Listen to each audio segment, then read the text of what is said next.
Bismillahirrahmanirrahim. Elhamdülillahi Rabbil alemin.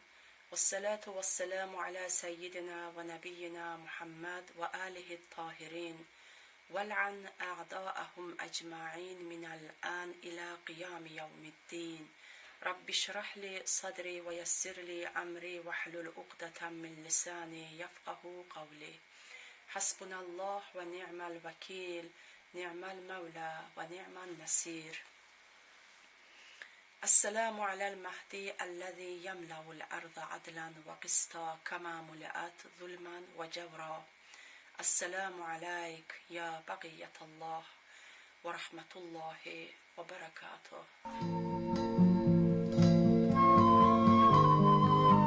Bugün işleyeceğimiz ayet Bakara suresinin 94 ve 95. ayetleridir.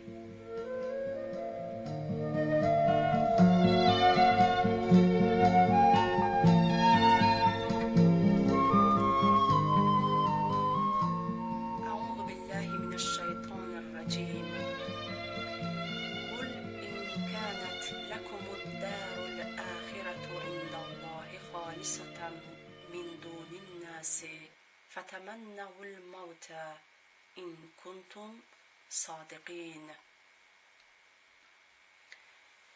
De ki, əgər ahirət yurdu Allah katında başqa insanlara deyil də sadəcə sizə məxsus isə və də doğru sözlülər isəniz, o halda ölümü diləsənizə.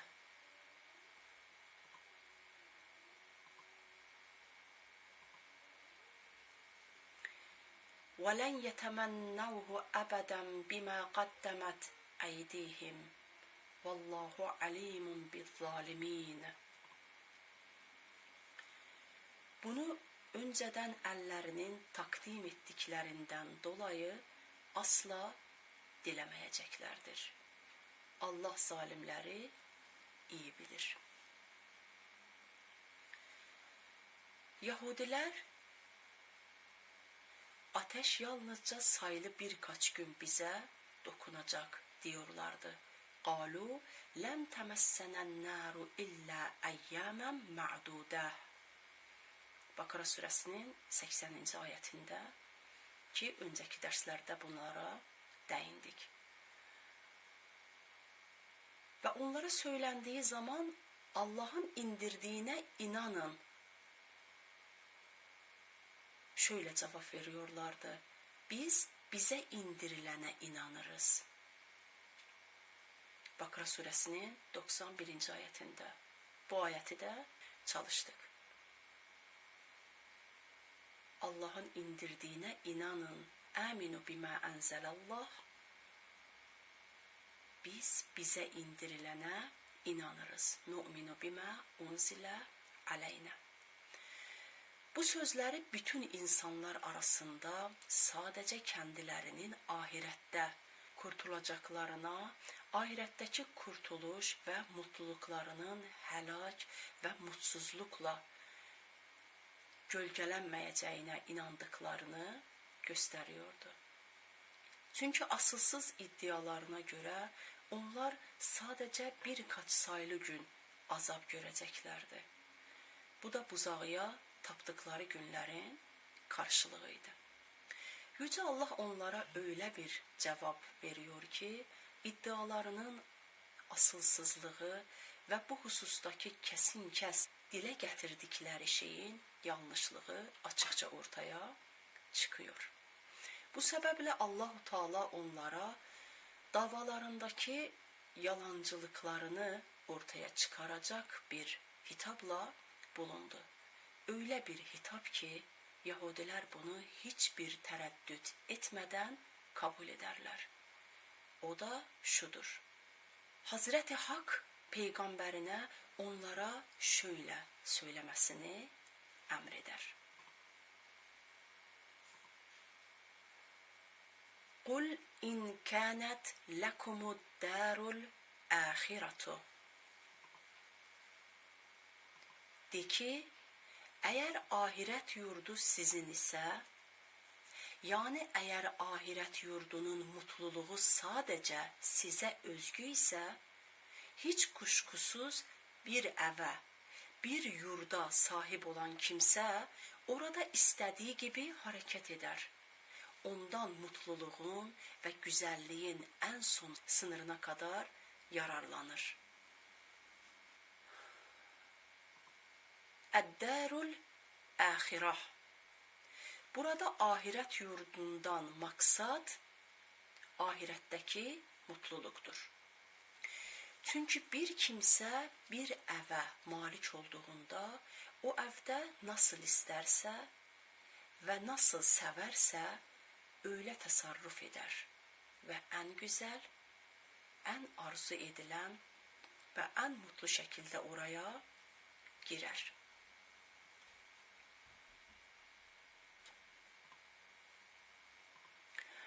İndallah kelimesi yani Allah'ın katında. Bu ifade yani onun hükmü ve izniyle anlamındadır.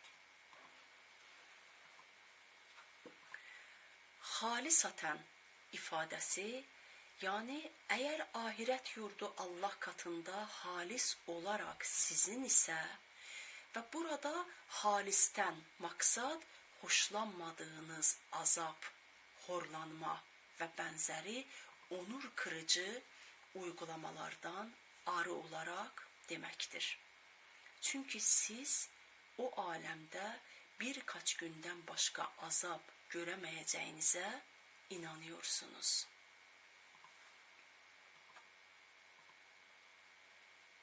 Min dunin nasi yani başka insanların değil. Çünkü siz kendi dininiz dışındaki bütün dinleri batıl sayıyorsunuz.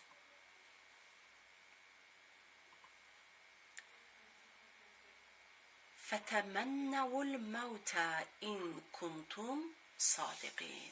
Yani eğer doğru söylüyorsanız ölümü ve o yurda gitmeyi dileyin. Yani ahiret dünyasına gitmeyi dileyin. Bu hitap şu ayetteki hitabın aynısıdır. Allahu Teala Cuma suresinin 6. ayetinde şöyle buyuruyor.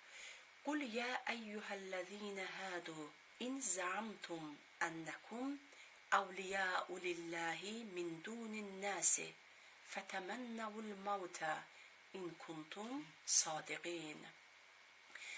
De ki ey Yahudiler, eğer insanlar dışında yalnızca kendinizin Allah'ın dostları olduğunuzu sanıyorsanız, doğru sözlüyseniz ölümü dileyin.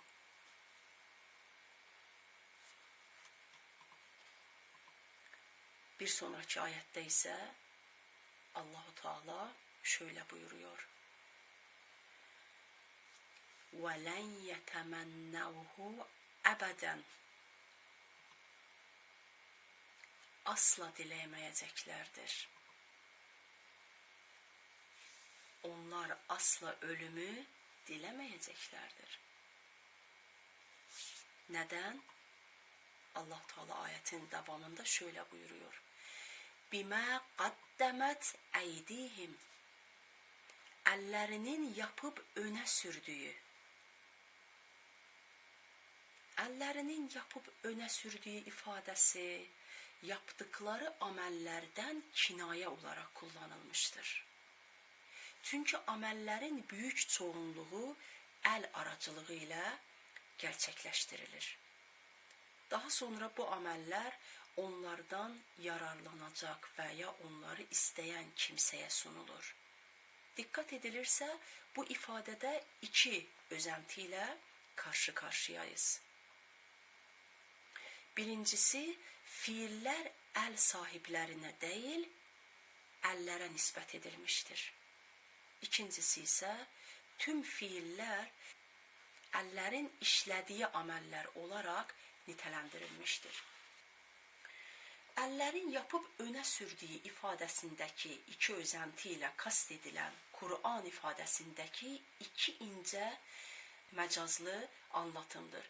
Birinci özenti, fiiller insanın kendisine değil, əllərə isnat edilmişdir.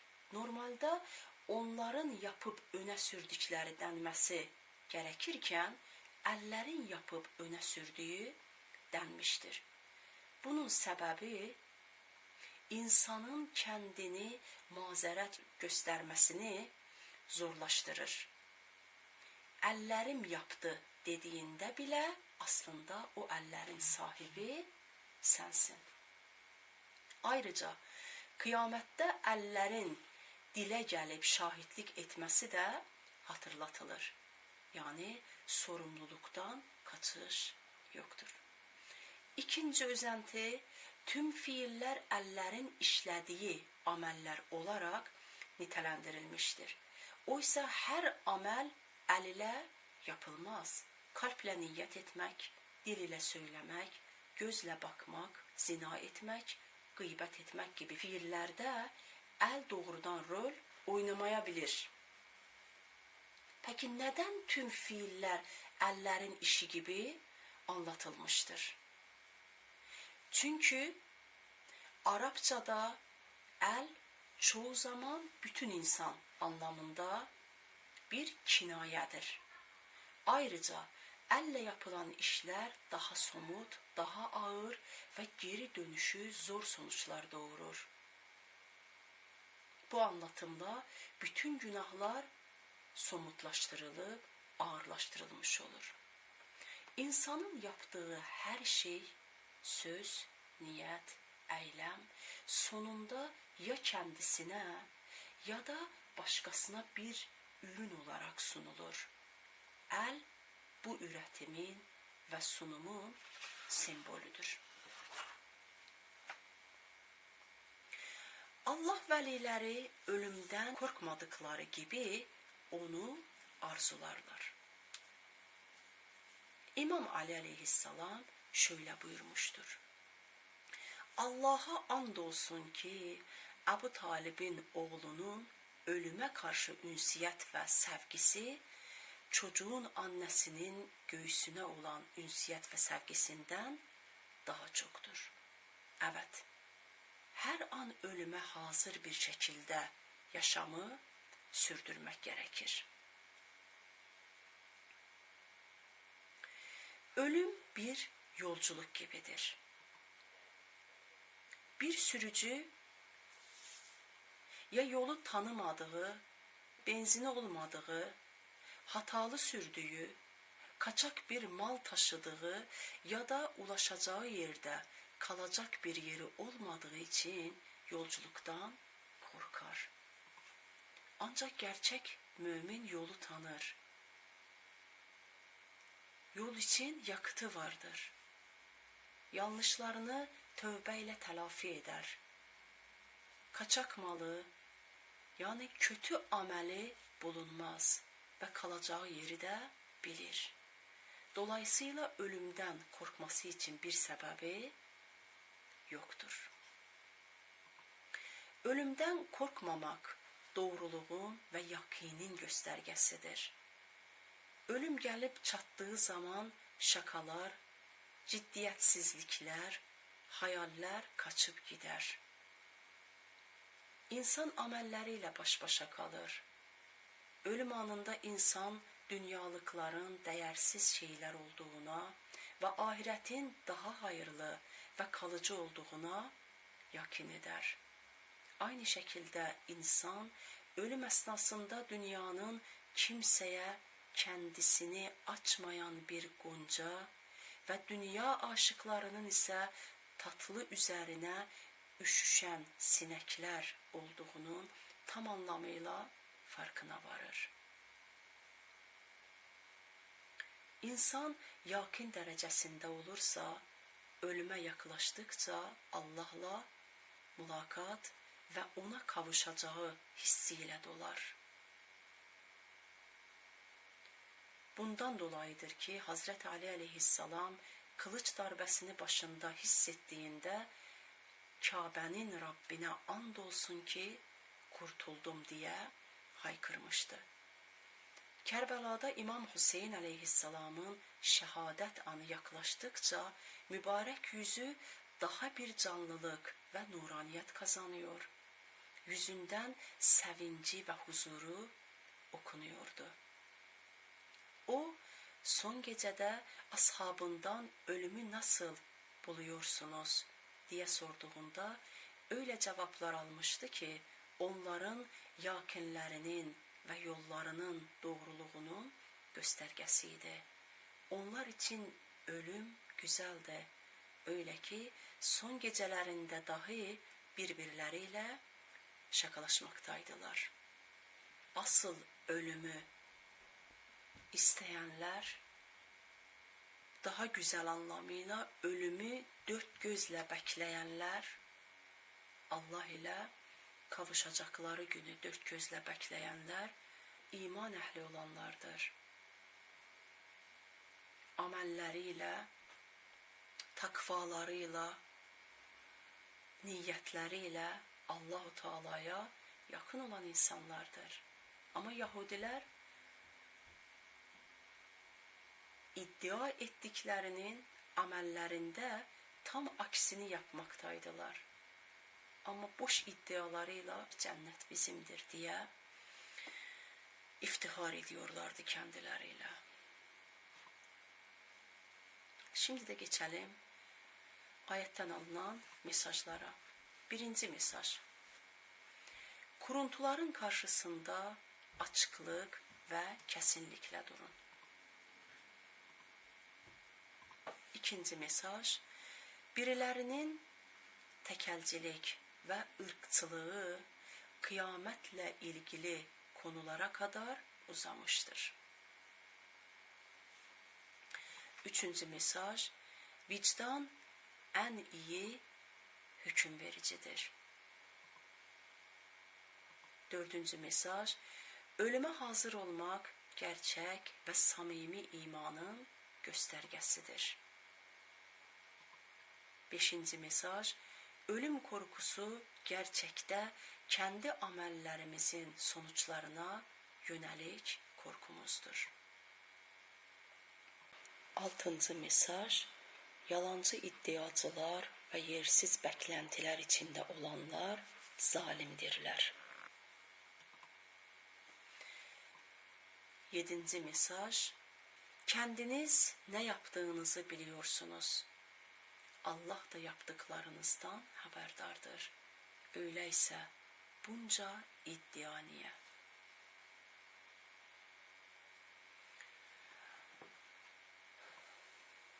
Ayetteki kelimelerin anlamlarına geçelim. Kul de ki, in eğer, kânet ise, lekum size ait, sizin için. Eddaru yurdu, yurt. El-ahirah, ahiret. İndallah, Allah katında. Halisaten, has, özel. Min dunin nasi, insanlardan başkasının değil. Fetemennevu, haydi temenni edin. El-mevt, ölümü. İn eğer, kuntum iseniz, sadikin, sözünüzde doğru. Ve len yetemennevhu, ve onu asla temenni etmeyeceklerdir. Ebeden, asla, hiçbir zaman. Bime, bu nedenle dolayı. Kaddemet, önceden göndermiştir. Eydihim, ellerinin. Vallahu, ve Allah alimun, en iyi bilendir. Biz zalimin, zalimleri. Son olarak bir daha ayeti anlamlarıyla beraber tekrarlayalım. قُلْ اِنْ كَانَتْ لَكُمُ الدَّارُ الْآخِرَةُ عِنْدَ اللّٰهِ خَالِصَةً مِنْ دُونِ النَّاسِ. De ki, eğer ahiret yurdu Allah katında başka insanlara değil de sadece size mahsus ise فَتَمَنَّوُ الْمَوْتَ اِنْ كُنْتُمْ صَادِقِينَ. Eğer doğru sözlüler iseniz o halde ölümü diləsənizə. وَلَنْ يَتَمَنَّوْهُ أَبَدًا بِمَا قَدَّمَتْ أَيْدِيهِمْ وَاللّٰهُ عَلِيمٌ بِالظَّالِمِينَ. Bunu önceden ellerinin takdim ettiklerinden dolayı asla onu dilemeyeceklerdir. Yani asla ölümü dilemeyeceklerdir. Ve Allah zalimleri iyi bilir. Vesselamu aleykum ve rahmetullahi ve berekatuhu.